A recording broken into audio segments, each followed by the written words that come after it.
Fil fiqhi huwa lughatan al-fahmu. Jadi fiqh daripada faqiha. Faqiha yafqahu fiqhan.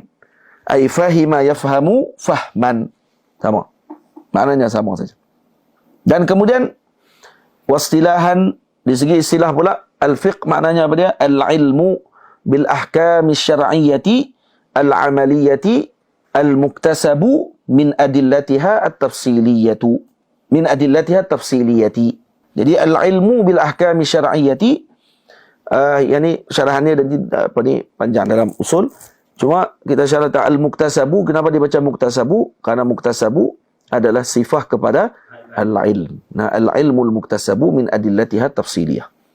Jadi dia terkeluar dah dengan ta'rif ni, istilah ni terkeluar daripadanya ilmu yang bukan syar'iyah, hukum hakam syarak. Dan dia ilmu pula dengan hukum hakam. Hukum hakam ni, hukum ni apa dia? An-nisbah maksudnya. Contoh kita sebut al-witru sunnatun atau mustahabbun. Lamsul mar'ati naqidun lil wudu, contohnya. Lagi apa dia? As-salatu al-qamisatu wajibatun. Itu. Walaupun itu sebenarnya bukan fiqh. Itu bukan contoh kepada fiqh, sebab fiqh dia mesti benda ijtihad. Al-ilmu bil ahkam syar'iyyati, dia mesti dengan hukum hakam syarak. Jadi bukan dengan hukum hakam bukan syarak maksudnya. Yang bukan syarak. Al-amaliyah, bila sebut amaliyah terkeluar daripada dia dengan yang aqliyah ataupun yang sabda lagi, yang lain pada aqliyah, adiyah, satu lagi. Yang bukan aqliyah, yang bukan syar'iyah, iaitu aqliyah dan adiyah. Seperti 1 tambah 1 2, atau aqliyah. Nah, 1 lebih setengah daripada 2, aqliyah. Kalau adiyah pula, ubat ni kalau campur macam ni jadi macam ni, adiyah. Jadi ini bukan perbincangan dalam ilmu fiqh. Al-muktasabu min adillatiha tafsiliyah, yang diambil daripada adillah tafsiliyah. Dan bila adillah tafsiliyah, maknanya bukan daripada adillah yang yang bersifat dengan ijmaliyah. Jadi maksudnya untuk mengambil hukum dengan adillah tafsiliyah ni adalah daripada mujtahid.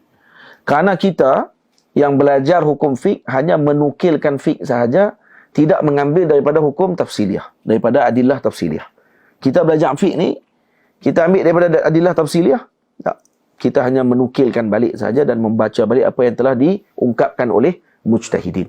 Jadi kalau kata dengan ta'rif ilmu bil ahkam syar'iyyatil amaliyatil muktasabu min adillatiha tafsiliyah ni, ini terkena pada siapa ni?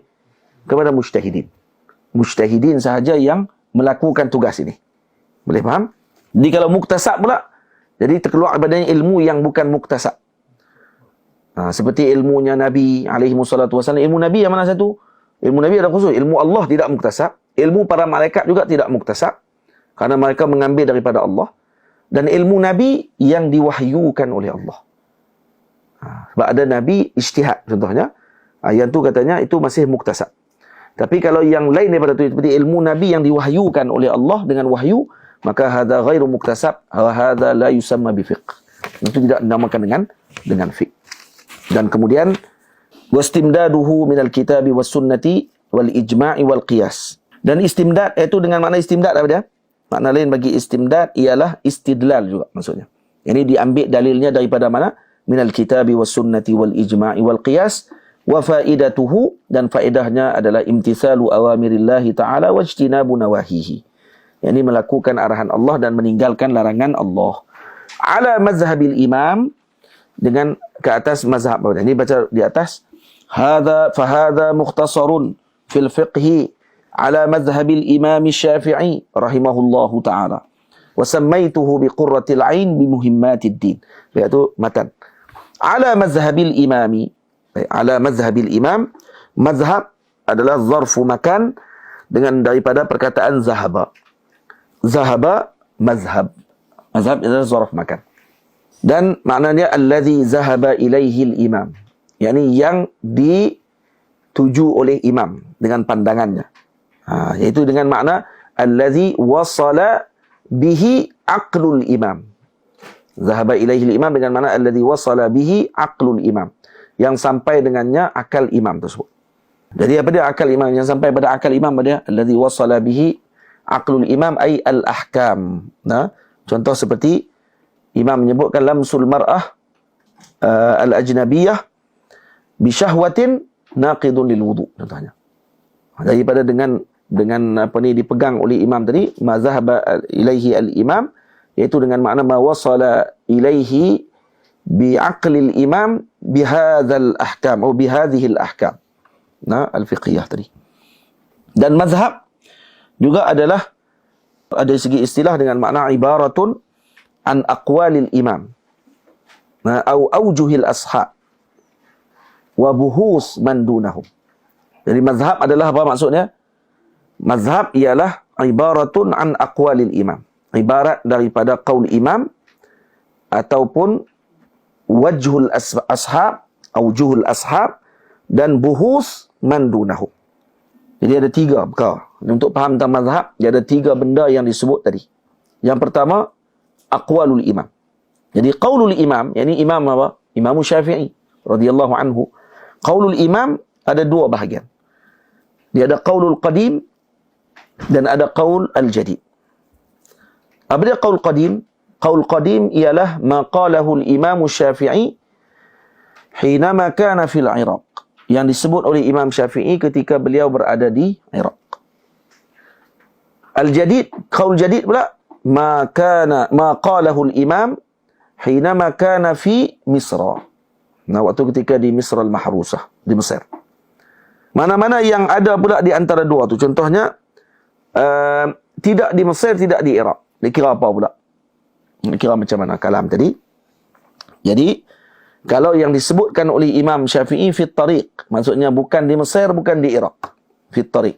Jadi kalau mana-mana yang awal, maksudnya semasa dengan waktu di Iraq, maka dikira qaul qadim. Dan kalau yang semasa dengan ketika di Mesir, walaupun dia tidak di Mesir pada waktu tersebut, maka dikira kalam tadi adalah qaul jadid. Jadi qaul jadid didahulukan daripada qaul qadim. Kenapa? Karena Imam Syafi'i telah kembali daripada ataupun rujuk kembali daripada perbahasan beliau dalam qaul qadim. Tapi bukan semua. Jangan salah faham. Bukan semua qaul qadim. Qaul qadim yang berlaku khilaf dengan jadid. Yang maknanya Imam Syafi'i melihat kembali kepada dalil ataupun bertemu dengan dalil yang lain ataupun istidlal dengan yang baru, maka yang berlaku pertentangan sahaja di antara qadim dengan jadid sahaja yang menjadi perbahasan. Yang dipilih mana jadid dengan qadim, dipilih yang jadid, tidak diambil yang qadim. Karena yang qadim dikira sebagai bukan lagi qaul imam. Pada waktu itu qadim tidak lagi dikira sebagai qaul imam untuk kita ambil qaul tersebut. Karena al-qadim kalau kata tidak berlaku khilaf, tidak ada berlaku ta'arud di antara qaul qadim dengan qaul jadid dalam satu masalah, maka qaul tadi ma'mul, diamalkan juga. Tak ada masalah apa. Bukan semua qaul qadim terus dihazafkan, tak. Kesilapan faham sebahagian orang, dia kata bila qaul qadim, dia kata tak boleh pakai. Qaul qadim yang macam mana ni? Qaul qadim yang berlaku khilaf dengan jadid. Nah, yang tu yang dimaksudkan oleh para fuqaha. Jadi fuqaha Syafi'iyah maksudkan dengan demikian, bukan dengan sebarang qaul qadim dengan maksud yang demikian. Boleh. Ada beberapa masalah dalam qaul qadim yang dipakai, lebih kurang 20 masalah atau kurang. Al-Imam Nawawi rahimahullah ada senaraikan perkara tadi dalam Majmu'. Dan antara masalah dia seperti orang panggil apa? Ada sebahagian para masyayikh, para fuqaha Syafi'iyah memilih qaul qadim berdasarkan kepada dalil. Melihat kepada kekuatan dalil, maka mereka memilih qaul qadim pada waktu tersebut karena Al-Imam Syafi'i pernah menyebut idza sahal hadis fa huwa mazhabi. Maka beramal dengan usul imam tadi, maka mereka mengamalkan dengan qaul qadim tersebut. Jadi yang qaul qadim yang dikuatkan dengan hadis, maka ma'mul bihi, ia dipakai. Contohnya seperti Imam Syafi'i mengatakan bahawa waktu solat maghrib akan tamat sebaik saja selesai daripada solat maghrib tu. Manakala qaul qadim sebut waktu solat maghrib tamat ketika masuk isyak, maka dipakai ma'mul dalam mazhab adalah dengan qaul qadim, bukan dengan qaul jadid.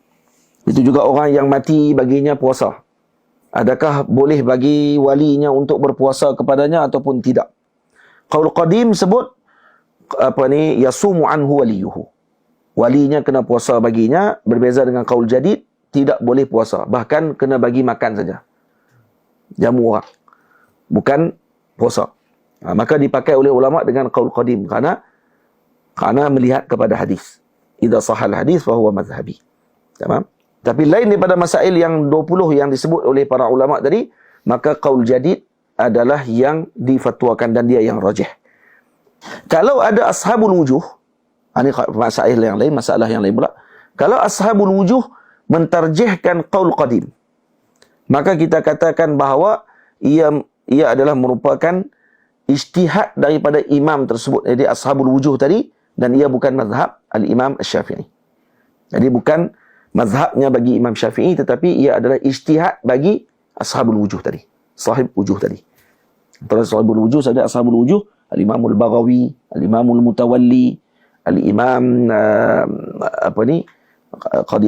Qadi Husain dan seumpamanya, al-Imam Abul Ma'ali, ayah kepada al-Imam Haramain.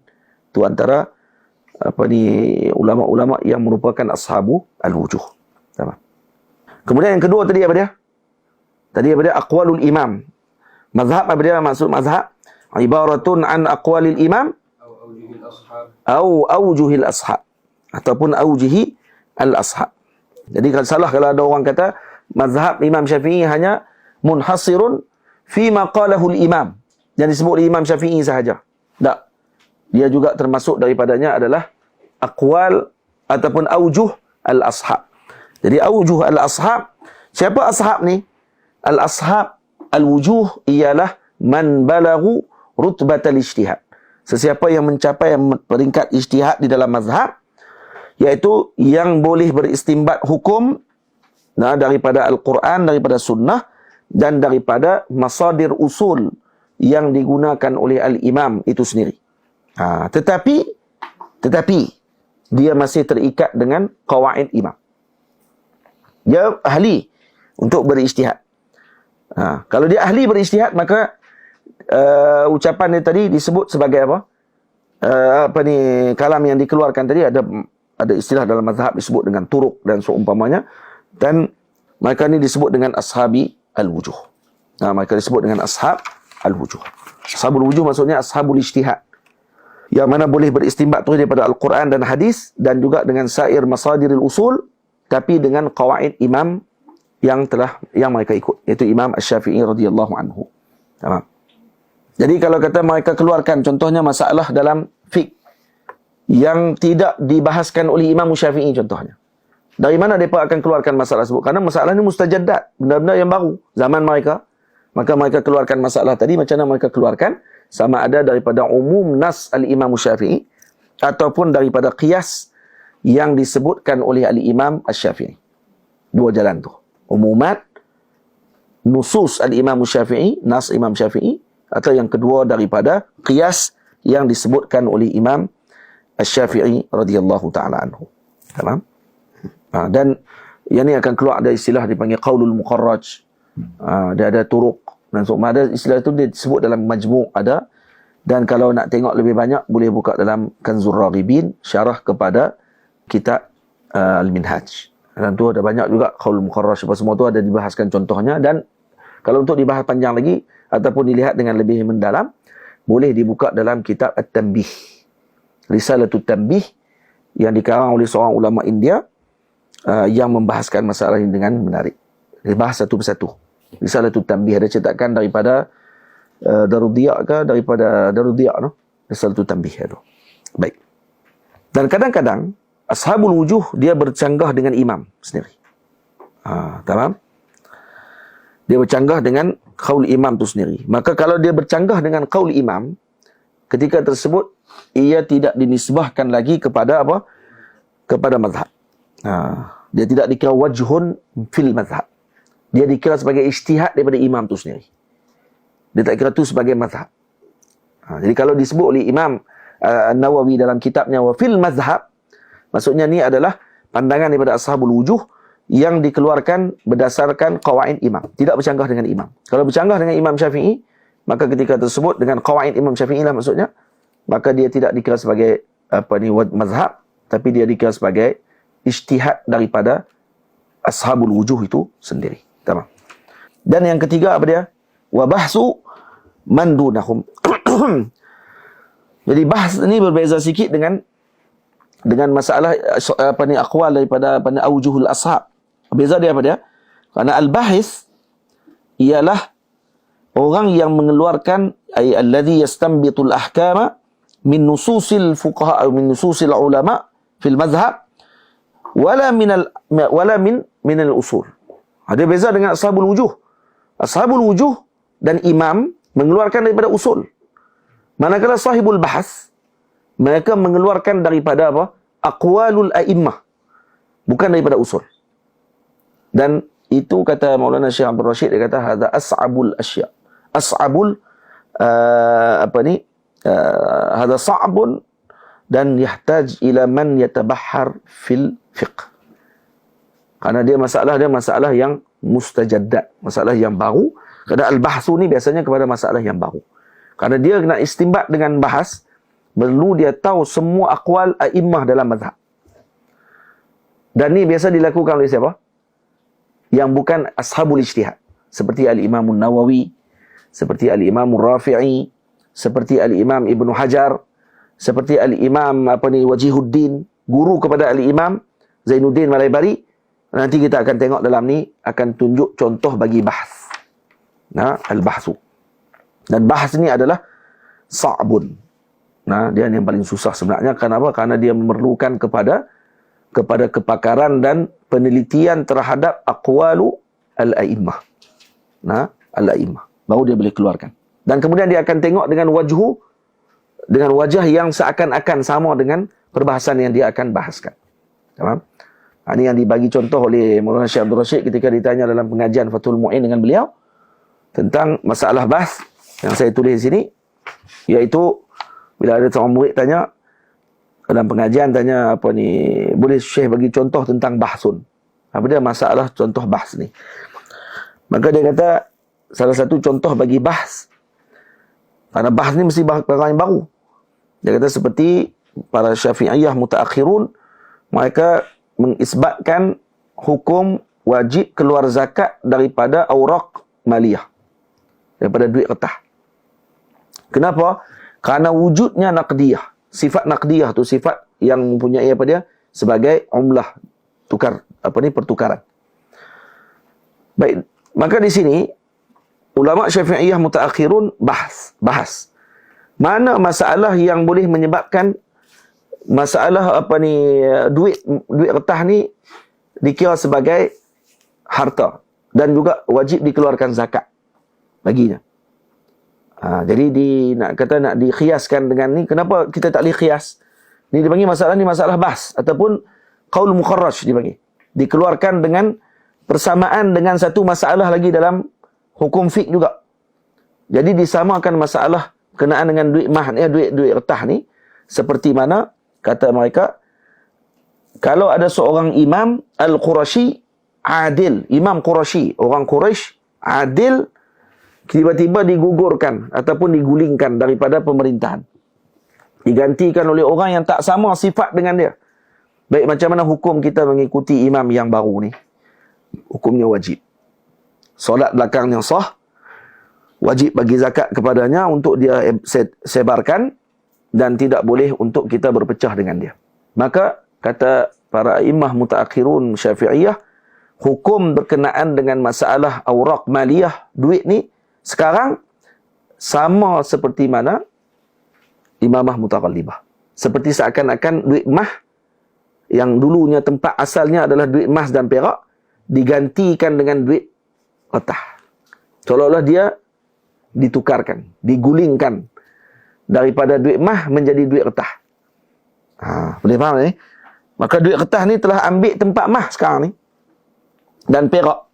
Yang sebelumnya emas dan perak adalah merupakan mata wang yang digunakan pada masa tersebut. Manakala sekarang duit kertas pula digunakan mengambil tempat tersebut, maka sama keadaan dia seperti imam yang ataupun pemimpin yang digulingkan. Isu dia macam sama. Baik, kenapa tidak boleh qiyas? Karena qiyasnya fasid. Karena aslunya tadi telah fasad. Karena kalau kita kata duit emas boleh digunakan sekarang, dengan makna mah tu dengan makna naqdiyah ataupun samaniyah, dengan makna digunakan dengan kewangan. Tak, duit sekarang emas dengan perak tidak lagi digunakan sebagai naqdiyah.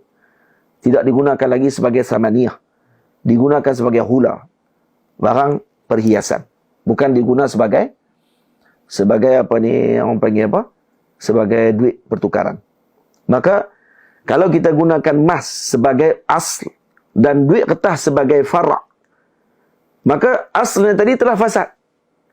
Maka tak boleh keluar illah. Maka dalam usul fiqh ni dikira sebagai illah yang fasidah. Nah, illah yang fasidah, dan qiyas ni pun juga akan jadi fasad. Kenapa? Karena bifasadi asli. Karena fasadnya asli. Maka tidak boleh guna qiyas. Lepas tu kesilapan sebahagian orang menggunakan masalah duit mah ni sebagai qiyas dengan duit retah ni diqiyaskan dengan duit mah. Tak, ni bukan masalah qiyas. Karena qiyasnya fasid. Ni dalam masalah apa dia?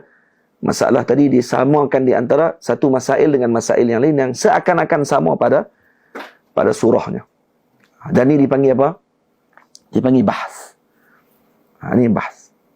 Dan tu tiga tadi adalah maksud bagi mazhab. Jadi apa dia mazhab dia? Ibaratun an aqwalil imam wa aujuh, bukan au noh. Boleh au juga boleh juga. Waw dengan makna au pun boleh. Wa aujuhil ashab dan wa buhus mimman dunahum. Karena tu ikut turutan tadi. Imam sahibul mazhab, ashabul wujuh boleh berijtihad seperti mana sahibul mazhab. Manakala bahsu mimman dunahum, hadza la yusamma bi al-ijtihad. Mereka tidak ijtihad. Nah, mereka tidak ijtihad maksudnya tidak mengambil daripada usul Al-Quran dan hadis dan masadirul usul. Tapi sebaliknya mereka mengambil daripada aqwalu al-a'immah. Itu bahas. Jadi tengok macam mana ulama tadi keluarkan, para fuqaha Syafi'iyah keluarkan masalah hukum duit mah, duit retah. Mereka tidak guna qala Allah, qala Rasul.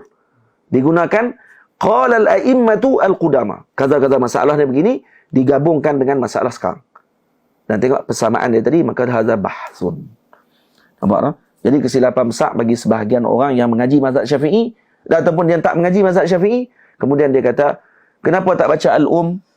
Kan al-um kan kalam Imam Syafi'i. Nah, kenapa baca Fathul Mu'in, kenapa baca Fathul Qarib? Kan ini dalil orang ni tidak faham dengan masalah mazhab pun sebenarnya.